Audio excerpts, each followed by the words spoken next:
আমাৰ গাঁওখনৰ নাম হৈছে দুলীয়ালাহল গাঁও। আজি মানে কি হ'ল, মোৰ ভাতৃয়ে হয় পৰমানন্দ গগৈ, তেখেতৰ পুত্ৰ বিদ্যুৎ গগৈ, বাবলু বুলি মাতে গাঁৱত। তেওঁ মানে কি কৰিলে, আজি ঠিক 12মান বজাতে নিজৰ দেউতাকক কোঠাৰে ডিঙিৰ কাটি দাৰে কাটি এটা গাঁত খান্দি পুতি থয়। আমি বিশেষ মানে তেখেতৰ মোৰ ভাতৃৰ খোলখালীয়েক, তেওঁ বিহুৰ পিঠা পনা দিবলৈ বুলি আহিছিল। যিহেতু তেওঁৰ ঘৰত মাইকী মানুহগৰাকী নাই, বেলেগলৈ পৰকীয়া প্ৰেমত পৰি বিয়া সোমাই গুচি গ'ল। ভাগিনীয়েকক আৰু ভিনীয়েকক পিঠা পনা দিওঁ বুলি আহিছিলে।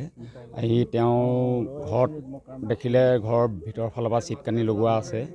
চিটকানি লগোৱা দেখি ভাগিনীয়েকক বাবলু বাবলু বুলি মাতিলে, আৰু ভিতৰৰ পৰা তেতিয়া বাবলু নাই বুলি ক'লে। আৰু পিছফাললৈ গৈ তেওঁ দেখিলে যে মানে নতুন মাটি মানে গাঁত খান্দি থৈ দিয়া দেখিলে, আৰু মানে খান্দি কেনে পুতি থৈ দিয়া দেখিছে।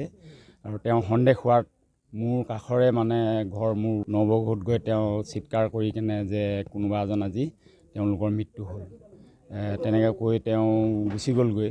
ময়ো ঘৰত নাছিলোঁ সেই সময়ত। ঠিক সন্ধিয়াৰ আগত মই যেতিয়া ঘৰলৈ আহিছোঁ, গোটেই কথাটো মানে মোৰ মিছেছে যেতিয়া ক'লে নবৌৰ মুখৰ পৰা শুনি কেনে, তেতিয়া মই লগে লগে আহি ঘৰখনলৈ মানে চাওঁ যে ঘৰত মানে বাহিৰত লাইট জ্বলি থকা নাই, ভিতৰৰ পাকঘৰৰ ভিতৰত সৰু লাইট এটা জ্বলি আছে।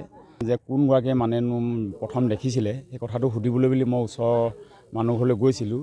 কিন্তু বিশেষ এটা কাৰণত মানে তেওঁলোকক সুধিবলৈ মোৰ সাহস নহ'ল।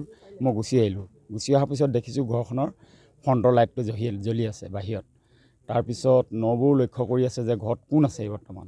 সেই সময়তে মানে নবৌৱে দেখি পালে যে ভিতৰৰ পৰা এজন মানুহ যে ওলাই কেনে থু পেলাই পেচাব কৰি আকৌ পুনৰ ভিতৰত সোমাইছে। তেতিয়া মই নবৌলৈ ফোন কৰিলোঁ, নবৌ মোক ফোন কৰি মাতিলে। মই আহি চালোঁহি, তেতিয়া মোৰ সন্দেহ হ'ল যে মোৰ ভতিজাজন বিদ্যুৎ গগৈ, যিজনে আজি মোৰ ভাতৃক মাৰিলে পুতেকে, তেওঁ ভিতৰত সোমাই আছে। মোৰ সন্দেহ হোৱাৰ লগে লগে মই গাঁওৰক্ষী বাহিনী আমাৰ সদস্যসকলক মতাৰ লগতে গাঁও প্ৰধানকো মই ফোন কৰি মাতিলোঁ, আৰু আমি সকলোৱে লগ লাগি থানাত ফোন কৰিলোঁ। থানা আহিয়াৰ পিছত তেখেতক আমি ঘৰৰ ভিতৰতে সকলোৱে কায়ত্ব কৰিবলৈ সক্ষম হ'লোঁ।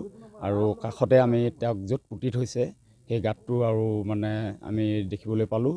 আৰু ইতিমধ্যে তেওঁক থানাৰ পুলিচে তেখেতক লৈ গৈছে, আৰু বাকী যিটো ডেড বডিটো গাঁতত আছে, সেই গাঁতটো মানে অহাকালিলৈ মেজিষ্ট্ৰেটৰ সহযোগত তেওঁলোকে ডেড বডিটো উদ্ধাৰ কৰিব বুলি কৈ কিনে তেওঁলোক বৰ্তমান গুচি গৈছে। আজি আমাৰ দুলীয়ালাহল গাঁৱৰ মৰাজৰ চক্ৰৰ অন্তৰ্গত আজি যেতিয়া মোক VDB সম্পাদকে ফোন কৰিলে যে এনেকুৱা ঘটনা এটা ঘটিলে, তাৰ মই আহি দেখিলোঁ। সেইমতে লগে লগে আমাৰ আৰক্ষীক খবৰ দিয়া হ'ল। আৰক্ষী আহিলে। আৰক্ষী অহাৰ লগে লগে তেখেতে প্ৰথমতে দেউতাক চাউল ঝাৰি আছিলোঁ বুলি কৈছে, আৰু ঝাৰি আছিলে। সেইমতে সি পিছফালৰ পৰা দাহে আক্ৰমণ কৰিলোঁ বুলি কৈছে। তাৰপিছত কুঠাৰ এখনে মাৰিলোঁ বুলি কৈছে। ইমানখিনি আমাৰ আগত তেখেতে মানে স্বীকাৰোক্তি কৰিছে। এতিয়া পুলিচে অলৰেডি মানে মেজিষ্ট্ৰেট আহিলেহে ডেড বডিটো উদ্ধাৰ কৰিম বুলি কৈ থৈ গৈছে। বৰ্তমান লৈ গৈছে তেখেতক থানালৈ।